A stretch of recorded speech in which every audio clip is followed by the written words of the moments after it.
शहर में मचा रखी थी तबाही। गोहलपुर पुलिस ने 6 चोर और चक्कों का किया फुल एंड फाइनल हिसाब। कट्टे की नोक पर उड़ाई एक्टिवा, पुलिस ने 3 शातिर खिलाड़ियों का बिगाड़ा खेल। एनएसयूआई का उग्र प्रदर्शन, रानी दुर्गावती विश्वविद्यालय के सामने फूका पीएम मोदी का पुतला, शिक्षा मंत्री से मांगा इस्तीफा। जबलपुर नरसिंहपुर सीमा पर भीषण सड़क हादसा, सपा प्रदेश अध्यक्ष समेत 5 की मौत। जबलपुर की गोहलपुर पुलिस ने वाहन चोरों और बैटरी चुराने वाले उस्तादों का ऐसा पक्का इलाज किया है कि उनके होश ही उड़ गए। पुलिस ने अलग अलग मामलों का भंडाफोड़ करते हुए कुल 6 शातिर बदमाशों को दबोचकर उनके पास से 10 चोरी की गाड़ियां और 10 ई-रिक्शा बैटरियां बरामद की हैं, जिनका कुल माल करीब 12 लाख रुपए का है। गाड़ियां उड़ाने वाले शादाब खान, फैजान खान और शाहरुख खान उर्फ टूटी ने पूछताछ में तो तोते की तरह सब उगल दिया कि कैसे उन्होंने गोहलपुर, ग्वारीघाट, गोरखपुर से लेकर कटनी तक में हाथ साफ किया था। दूसरी तरफ संजीवनी अस्पताल और चौधरी मोहल्ला इलाके में ई-रिक्शा चालकों की रातों की नींद उड़ाने वाले मोहम्मद फैजल अंसारी, मोहम्मद इमरान, मोहम्मद अशफाक को भी पुलिस ने 10 बैटरियों के साथ धर दबोचा। वैसे इन बदमाशों का ट्रैक रिकॉर्ड भी कम धमाकेदार नहीं है। फैजान खान पर पहले से 12 और शाहरुख उर्फ टूटी पर 14 क्रिमिनल केस दर्ज है। फिलहाल गोहलपुर पुलिस ने रंगबाजों को सलाखों के पीछे ठूस दिया है और रिमांड पर लेकर पुराने सारे रिकॉर्ड खंगालने में जुटी है। 19 जुलाई को थाना गोहलपुर पुलिस को एक सूचना मिली कि उसी क्षेत्र में कुछ लोग हैं जो कि एक चोरी की मोटरसाइकिल पे कोई और आपराधिक गतिविधि में संलिप्त हैं।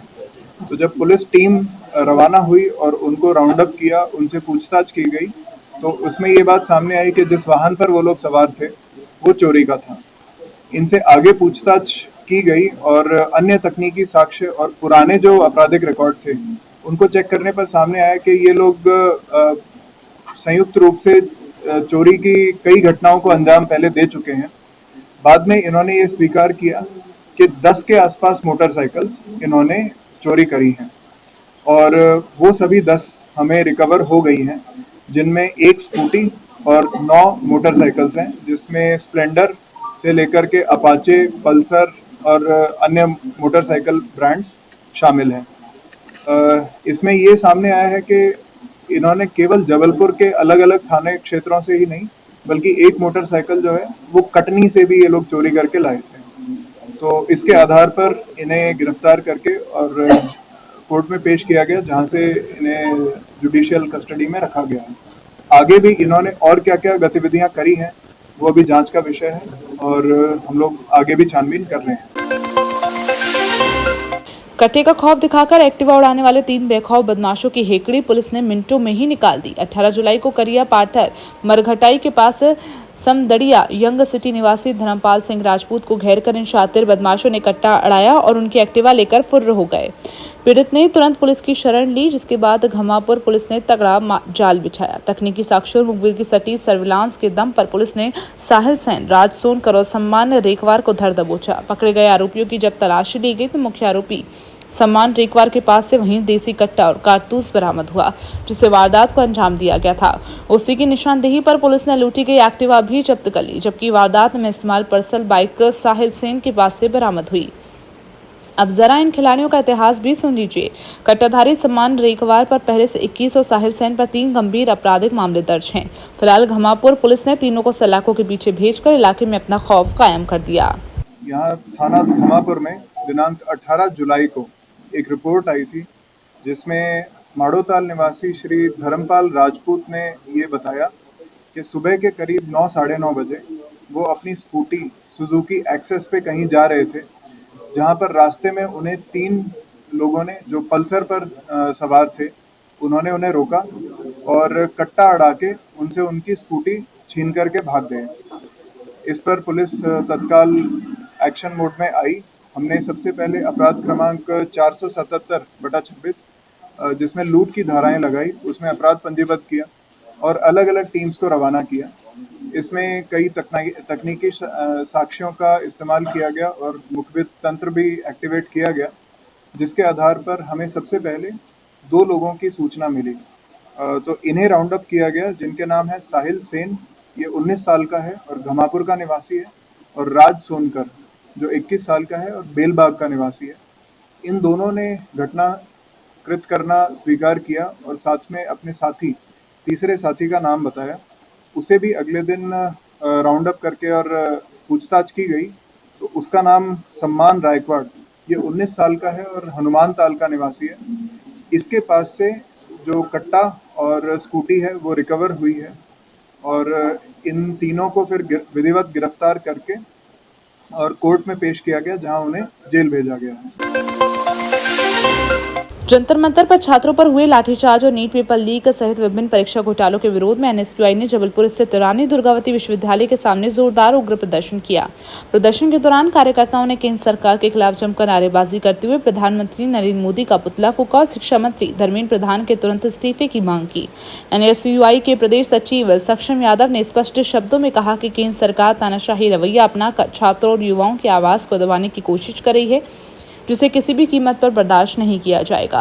कार्यकर्ताओं ने चेतावनी दी कि यदि छात्रों की जायज मांगों को जल्द पूरा नहीं किया गया और निष्पक्ष जांच नहीं हुई तो पूरे प्रदेश भर में चरणबद्ध तरीके से और भी उग्र आंदोलन किए जाएंगे। आज भारतीय छात्र संगठन की जिला इकाई के द्वारा रानी दुर्गावती विश्वविद्यालय के सामने नरेंद्र मोदी, गृह मंत्री अमित शाह और धर्मेंद्र प्रधान जो कि शिक्षा मंत्री हैं, जिनके शासनकाल में नीट परीक्षा का लीक हुई है, ऐसे करके दर्जनों पेपर लीक उनके शासन में हो चुके, जिसके खिलाफ आज जंतर मंतर में कई दिवसों से भूख हड़ताल चल रही थी। और आज जिस प्रकार से संसद मार्च के दौरान लाठीचार्ज, बर्बरपूर्वक लाठीचार्ज हुआ है और वहाँ के कई बच्चों को जो जख्मी हुए हैं और ऐसे कई बच्चे हैं जिनको जान माल की हानि होते होते बची है, तो वो एक छात्र हैं, वो छात्र की लड़ाई लड़ने गए हैं, अपनी खुद की वो करने गए हैं। कोई आतंकवादी नहीं है कि इनके ऊपर आंसू गैस से गोले चलाए गए हैं, गोली चलाई गई है, लाठीचार्ज हुआ है। तो उसके विरोध में आज एनएसयूआई ने यहाँ पे नरेंद्र मोदी का पुतला दहन किया गया। हम मांग करते हैं कि धर्मेंद्र प्रधान का इस्तीफा हो। जिस प्रकार से बर्बरपूर्वक जैसे छात्रों पे लाठीचार्ज हुआ है, तो सरकार को भी इस्तीफा हम मांग करेंगे। नहीं होता तो आगे एनएसयूआई उग्र प्रदर्शन करेगी और पूरे विश्व भर में इसी प्रकार से धरना प्रदर्शन और उनको हटाने का काम किया जाएगा। मैं सक्षम यादव, प्रदेश सचिव मध्य प्रदेश एनएसयूआई के जो कार्यकर्ता हैं उनके द्वारा आरडीबीवी विश्वविद्यालय के सामने जो पुतला दहन का कार्यक्रम किया जाना था, वो कार्यक्रम सफल हुआ है। उसमें पुतला दहन में जो भी कार्यक्रम था इनका, उसको रोक लिया गया है। जबलपुर नरसिंहपुर सीमा पर थाना बेलखेड़ा और सुआतला क्षेत्र के पास हुए एक दर्दनाक सड़क हादसे में समाजवादी पार्टी के प्रदेश अध्यक्ष राजेंद्र पटेल सहित 5 युवकों की मौत हो गई। इस दुखद घटना के बाद आक्रोशित परिजनों और स्थानीय ग्रामीणों ने मृतकों के शव को थाने के सामने जबलपुर भोपाल मार्ग पर रखकर उग्र प्रदर्शन किया और चक्का जाम किया, जिससे सड़क के दोनों और गाड़ियों की लंबी कतारें लग गई। प्रदर्शन कर रहे लोगों की मांग है कि हादसे के दोषियों पर हत्या का मामला दर्ज कर कड़ी कार्रवाई की जाए। मौके पर तनावपूर्ण माहौल को देखते हुए पुलिस प्रशासन ने वरिष्ठ अधिकारी मौके पर डटे हुए हैं और चक्का जाम कर रहे ग्रामीणों और परिजनों को समझा बुझाकर स्थिति को शांत करने का प्रयास कर रहे हैं। इसमें कल लगभग 5:30 से 6 बजे के बीच एक घटना हुई थी, जिसमें लगभग जो मौके से एक हैवी व्हीकल 6 से 7 लोगों को टक्कर मारते हुए निकला था।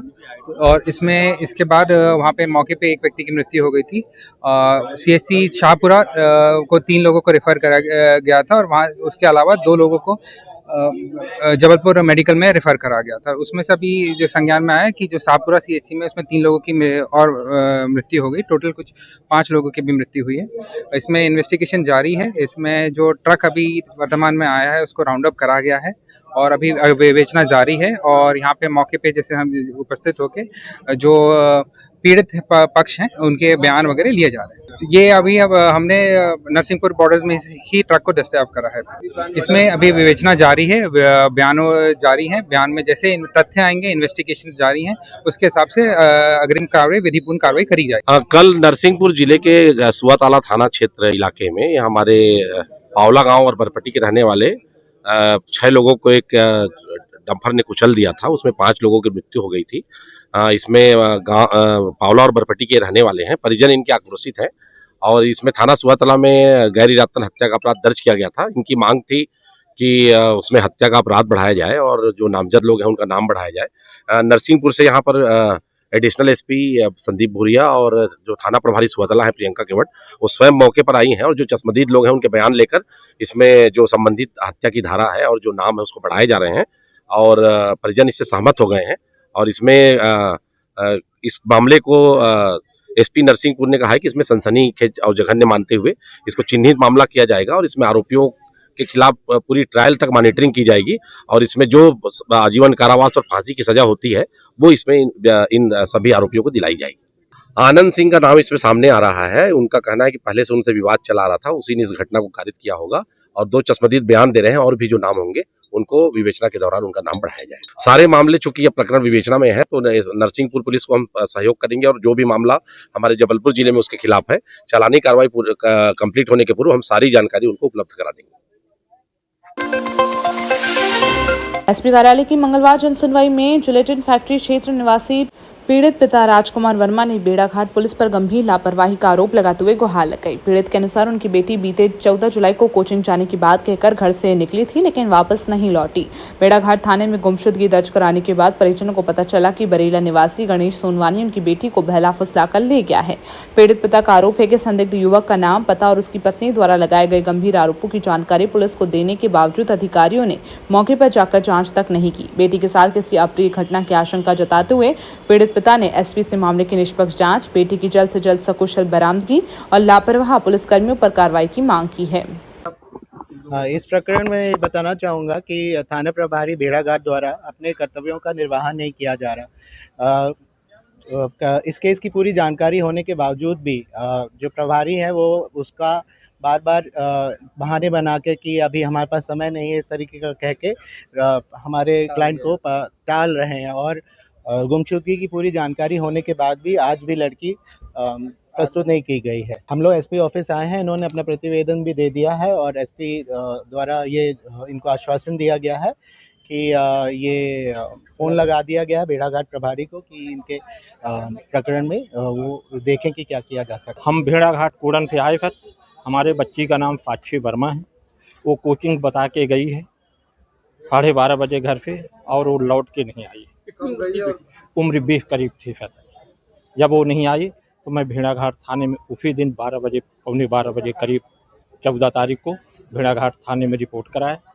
इसके बाद दूसरे दिन भी गया, पूरी पक्की रिपोर्ट की, लेकिन वहाँ आते जाते रहे, कोई कार्रवाई नहीं भई। हमें सूचना मिलने के बाद गणेश सोनवानी करके वो लड़का था, उसके बारे में जानकारी मिली तो वो जहाँ काम करती थी हमारी बच्ची एवी में, वो वहाँ से भी गोल है। तो उसके नाम पे हमने रिपोर्ट भी किया, कोई कार्रवाई नहीं की। उसका आधार कार्ड, फोटो सब कछु, नंबर वगैरह सब कछु लिखवाया वहाँ पे। राज्यसभा चुनाव में कथित धांधली के मामले में हाईकोर्ट में याचिका दायर करने मंगलवार को जबलपुर पहुंची कांग्रेस की पूर्व सांसद मीनाक्षी नटराजन ने केंद्र सरकार पर जोरदार हमला बोला। मीडिया से चर्चा के दौरान उन्होंने नीट आंदोलनकारियों पर लाठीचार्ज को लोकतंत्र का काला अध्याय करार दिया। साथ ही सोनम वांगचुक की गिरफ्तारी की कड़े शब्दों में निंदा करते हुए कहा कि शांतिपूर्ण प्रदर्शनकारियों और युवाओं की आवाज दबाना लोकतांत्रिक व्यवस्था में कतई स्वीकार्य नहीं है। पूर्व सांसद ने नीट विवाद के चलते अभ्यर्थियों द्वारा की जा रही आत्महत्याओं के लिए केंद्र की नीतियों को जिम्मेदार ठहराया। किसान आंदोलन, CAA विरोध और भारत जोड़ो यात्रा का जिक्र करते हुए उन्होंने आरोप लगाया कि सरकार हर विरोधी स्वर को देशद्रोही बताकर दबाने का प्रयास कर रही है। नटराजन ने स्पष्ट किया कि वे लड़ाई देश के खिलाफ नहीं बल्कि सरकार की गलत नीतियों के खिलाफ है और युवाओं का ये संघर्ष लोकतांत्रिक तरीके से आगे भी जारी रहेगा। देखिए, जिस तरह से पुलिस ने व्यवहार किया है, चुनी हुई सरकार एक लोकतंत्र में अपनी ही सरकार के सामने आंदोलन करने वाले वाजिब मामले पर अहिंसात्मक ढंग से लोकतांत्रिक तरीके से संविधान के दायरे में रहते हुए आंदोलन करने वाले युवाओं और छात्रों की जिस तरह से बर्बरतापूर्ण पुलिस लाठीचार्ज की पिटाई हुई है, आंसू गैस के गोले छोड़े गए हैं, इससे ज़्यादा निंदनीय कोई और काम नहीं हो सकता।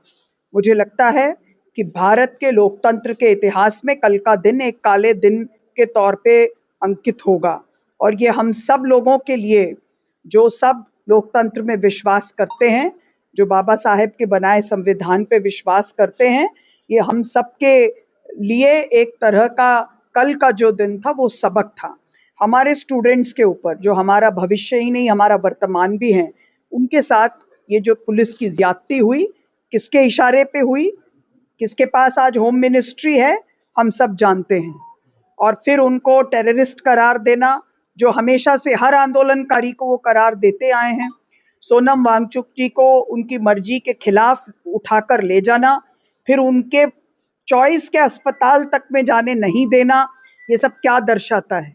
साथ में मैं उन वीर हमारे युवा साथियों पर फख्र करती हूँ और ये भी कहना चाहती हूँ कि कल उन्होंने जिस तरह से कहा कि आप चाहें तो हमें मार लें, उन्होंने हम सब की अंतरात्मा को झकझोरा है। जिस तरह से आज़ादी के लड़ाई के दौरान हमारे सत्याग्रही बिहेव करते थे, जिस तरह का व्यवहार वो करते थे, वैसा व्यवहार कल वापस देखने को मिला।